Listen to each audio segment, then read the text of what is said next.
നമ്മളിപ്പോൾ മഞ്ഞളും ഇഞ്ചിയും അതുപോലെ തന്നെ എല്ലാം തന്നെ വിളവെടുത്തുകൊണ്ടിരിക്കുന്ന ഒരു സമയമാണ് അല്ലേ. അപ്പോൾ പലർക്കും നമ്മൾ ഈ ഒരു സംഭവങ്ങളൊക്കെ തന്നെ നമ്മൾ കൊറിയറായി ചെയ്ത് കൊടുക്കുന്നുണ്ട് കേട്ടോ.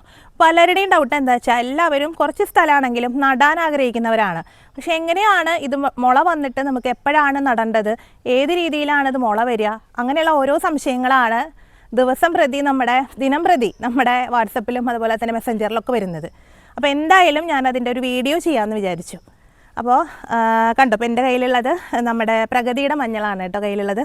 അപ്പോൾ ഈ ഒരു പണ്ടെന്ന് പറഞ്ഞിട്ടുണ്ടെങ്കിൽ നമുക്ക് ഉമി അതൊക്കെ ഇട്ടുകയാണെങ്കിൽ അതിലൊക്കെ ഇട്ടിട്ടൊക്കെയാണ് നമ്മൾ മുള വരാനും ഒക്കെ നോക്കിയിരുന്നത്. പക്ഷേ ഇപ്പോൾ എന്ന് പറഞ്ഞിട്ടുണ്ടെങ്കിൽ നമുക്ക് എളുപ്പത്തിൽ നമുക്ക് ഏത് രീതിയിലൊക്കെ നമുക്ക് പെട്ടെന്ന് മുള വരാനായിട്ട് നടാർ ഒരു സമയം എന്ന് പറയുന്നത് നമ്മളുടെ ഈ ഏപ്രിലൊക്കെ പുതുമഴ കഴിഞ്ഞിട്ട് കിട്ടുന്ന ഒരു സമയമാണ് നമ്മൾ നടുക.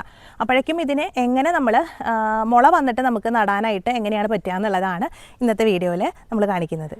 ഇത് നിങ്ങളെ കാണിച്ചു തരാൻ വേണ്ടിയിട്ടാണ് ഞാനിവിടെ ഓരോ ഭാഗമായിട്ട് എടുത്തു വെച്ചേക്കണേട്ടോ. അത് നമുക്ക് കൃഷിഭവനിൽ നിന്ന് വഴി കിട്ടിയതാണ്. ഇഞ്ചി, അതുപോലെ തന്നെ മഞ്ഞൾ, ചേമ്പ്, ഇത്രയും വിത്തുകൾ കൃഷിഭവൻ വഴി കൊടുത്തിട്ടുണ്ടായിരുന്നു. അപ്പൊ നമുക്കിത് പലരും ചോദിക്കാറുണ്ട്, എങ്ങനെയാണ് ഇതിന് മുള വന്നിട്ട് നമുക്ക് നടണ്ടേ. അപ്പൊ അതിന് വേണ്ടിയിട്ട് എളുപ്പത്തിൽ നമുക്ക് ഒന്ന് രണ്ട് മാർഗ്ഗങ്ങളാണ് ഞാൻ നിങ്ങൾക്ക് കാണിച്ചു തരുന്നത് കേട്ടോ. നമുക്ക് ഇത്രയല്ല, ഒരുപാടുണ്ട് നമുക്ക്, പക്ഷെ എന്നാലും നമുക്ക് കാണിച്ചു തരാനായിട്ട് ഞാനിത് കുറച്ച് എടുത്തിട്ടുള്ളൂ കേട്ടോ. അപ്പൊ ആദ്യം നമുക്ക് ഒരു ന്യൂസ് പേപ്പറാണ് വേണ്ടത്. അതൊന്ന് നമുക്ക് വെള്ളത്തിലിട്ടിട്ട് ഒന്ന് ഇങ്ങനെ അങ്ങോട്ട് മുക്കി എടുക്കുക കേട്ടോ.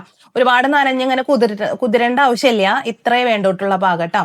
അപ്പൊ അതൊന്ന് നമുക്ക് വേണം. അതുപോലെ തന്നെ നമ്മളൊരു റബ്ബറിന്റെ കൊട്ട ഇവിടെ എടുത്തു വെച്ചിട്ടുണ്ട്. അപ്പൊ ഇതിലാണ് നമ്മളിത് വെക്കാൻ പോണേ. ഈ നനഞ്ഞ പേപ്പറിലോട്ട് നമുക്ക് ആദ്യം ഞാൻ എടുക്കുന്നത് നമ്മുടെ ഇഞ്ചിയുടെ വിത്താണ് കേട്ടോ. അപ്പൊ ആ ഇഞ്ചിയുടെ വിത്താണ് ഈ പേപ്പറിലോട്ട് നമ്മൾ വെക്കാനായിട്ട് പോണത് കേട്ടോ. അപ്പൊ അത് കഴിഞ്ഞിട്ട് വേണം നമുക്ക് ഈ കൊട്ടയുടെ ആവശ്യം. അപ്പൊ അതിലേക്ക് വേണ്ടിയിട്ട് ഞാൻ ആദ്യം തന്നെ ഇഞ്ചിയുടെ വിത്ത് നമ്മുടെ ഈ നനഞ്ഞ പേപ്പറിലോട്ട് ഇങ്ങനെ വെക്കുകയാണ് കേട്ടോ.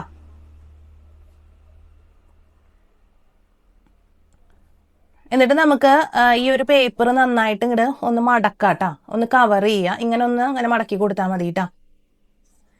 കണ്ടോ, ഈ ഒരു രീതിയിൽ അങ്ങോട്ട് മടക്കി കൊടുത്തു കഴിഞ്ഞിട്ട് ഇപ്പം കണ്ടോ, ഇപ്പം എല്ലാ ഭാഗവും ഒന്ന് കവർ ചെയ്തു.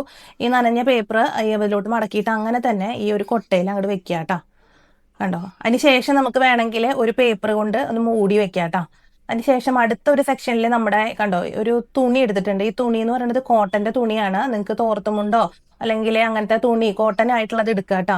കാരണം വെള്ളത്തെ പിടിച്ചു നിർത്താനുള്ള ഒരു കഴിവ് കോട്ടൺ ഉണ്ട്, കോട്ടൺ തുണിക്ക് ഉണ്ടല്ലോ. അപ്പൊ അതുകൊണ്ടാണ് ഈ കോട്ടൺ തുണി എടുക്കണത്. അപ്പൊ അതിലേക്ക് ഞാൻ മഞ്ഞളാണ് കെട്ടി വെക്കുന്നത് കേട്ടോ. കുറച്ച് ഭാഗം മഞ്ഞൾ എടുത്തിട്ട് ഈ നനഞ്ഞ തുണി ഇങ്ങനെ വെച്ചിട്ട് കണ്ടോ ഇതിലോട്ട് ഒന്ന് അങ്ങനെ ആക്കിയിട്ട് ഓരോ ഉണ്ടകളായിട്ട് ഇതിന്റെ മുകളിലോട്ട് ഇങ്ങോട്ട് വെക്കുക കേട്ടോ. ഇങ്ങനത്തെ പഴയ ഒരു ചെമ്പ് എടുത്തിട്ടുണ്ട്. നമ്മുടെ ചേമ്പാണ് അടുത്തത്. ചേമ്പിന് വേണ്ടിയിട്ട് നമ്മുടെ ഈ ഒരു ഉള്ളിത്തോലി അതുപോലെ തന്നെ സവാള ഇതൊക്കെ ഇടാനായിട്ട് നമ്മൾ കവർ കണ്ടിട്ടില്ലേ, അങ്ങനത്തെ ഒരു കവറാണ് ഞാൻ എടുത്തേക്കണത്. താക്കി ഇങ്ങനെ കുറെ ഗ്യാപ്പുള്ള ഒരു കവറുകൾ നമുക്ക് ഈ പച്ചക്കറി കടയിലൊക്കെ കണ്ടിട്ടുണ്ടല്ലോ, അങ്ങനത്തെ ഒരു കവർ ഉണ്ട്. അപ്പൊ അതിന്റെ ഉള്ളിലേക്ക് ഞാൻ ഈ നമ്മുടെ ഈ ഒരു ചേമ്പിന്റെ വിത്തിട്ടു ഈ ചെമ്പിലോട്ട് ഇറക്കി വെച്ചു കേട്ടോ. അടുത്ത സംശയം, ഇത് എവിടെ കൊണ്ട് വെക്കണം എന്നാവും അല്ലേ. നമ്മൾ തണലുള്ള ഒരു സ്ഥലത്ത് നോക്കിയിട്ട് അവിടെ വേണം വെക്കാനായിട്ട് കേട്ടോ. സൂര്യപ്രകാശമുള്ള സ്ഥലത്ത് വെക്കരുത്. കിട്ടുന്ന സ്ഥലത്താവുമ്പോൾ നമുക്ക് വല്ലാതെ ഡ്രൈ ആയി പോവും. അപ്പോൾ കണ്ടോ, ഇപ്പോൾ കുറച്ച് ദിവസം കഴിഞ്ഞു നമ്മൾ ഇതിൻ്റെ ചോട്ടിൽ കൊണ്ടുവച്ചിട്ട്. ഇനി നമുക്ക് ഇത് വല്ലാതെ ഇങ്ങനെ ഉണങ്ങിയിരിക്കുന്ന ഒരു അവസ്ഥ ഉണ്ടാവരുത്. അപ്പോൾ നമുക്ക് ഇതിൻ്റെ മുകളിലോട്ട് ഒന്ന് ചെറുതായിട്ട് വെള്ളം നനച്ചു കൊടുക്കാം. ഒരുപാട് വെള്ളം അങ്ങനെ കുത്തി ഒഴിക്കരുത്, ജസ്റ്റ് അങ്ങനെ ഒന്ന് തളിച്ചു കൊടുക്കാൻ, ആ ഒരു നനവ് നിലനിർത്താൻ വേണ്ടിയിട്ട് തളിച്ചു കൊടുക്കാനാണ് പാടുള്ളൂ കേട്ടോ. അപ്പോൾ ഇത്രയാണ് നമുക്ക് ചെയ്യാനുള്ളത്.